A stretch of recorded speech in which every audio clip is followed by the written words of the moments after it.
Kecha 17 yoshli bola qimor o'ynab o'zini osib, kutilmagan bir xat qoldirib ketdi.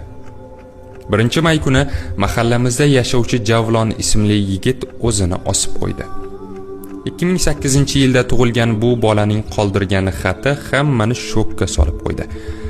Xatni o'qib, uning otasi ham o'zini osib qo'ydi.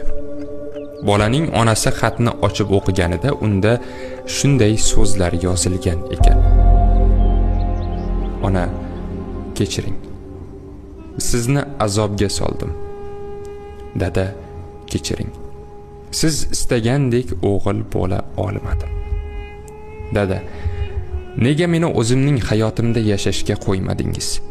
Nega doim kimlargadir o'xshashimni istadingiz?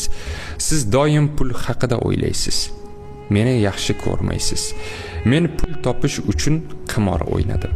Siz doimo menga o'rnak qilib keladigan Murod akaning o'g'liga o'xshab, telefon orqali ko'p pul topmoqchi edim. Afsuski, bor pulimizni yo'qotdim. Buni bilib qolsangiz, yana minnat qilasiz, yana ustimdan kulasiz. Yana falonchiga o'xshasang bo'lmaydimi deysiz. Men bunday yashashni istamayman. Dadamga Murod akaning o'g'lidek o'g'il kerak bo'lsa, menga uning otasidek maqtaydigan, qo'llab-quvvatlaydigan ota kerak edi. Mening o'limim tasodif emas.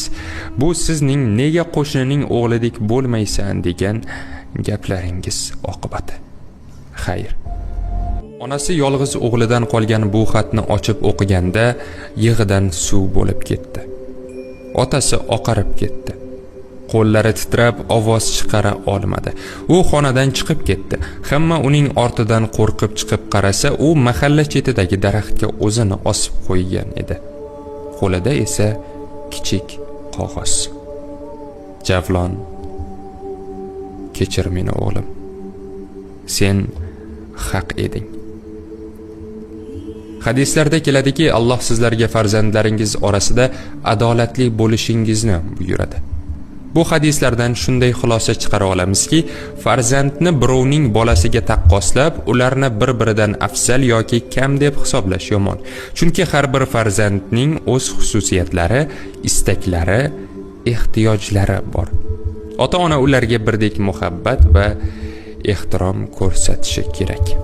Bu jamiyatimizda bo'lgan yoki bo'lmagan voqealarni biri kimdir yozib mana shu shaklga keltirgan, men esa hech bir o'zgartirishsiz o'qib berdim. Xulosa esa hammaning o'zidan. Sog' bo'linglar.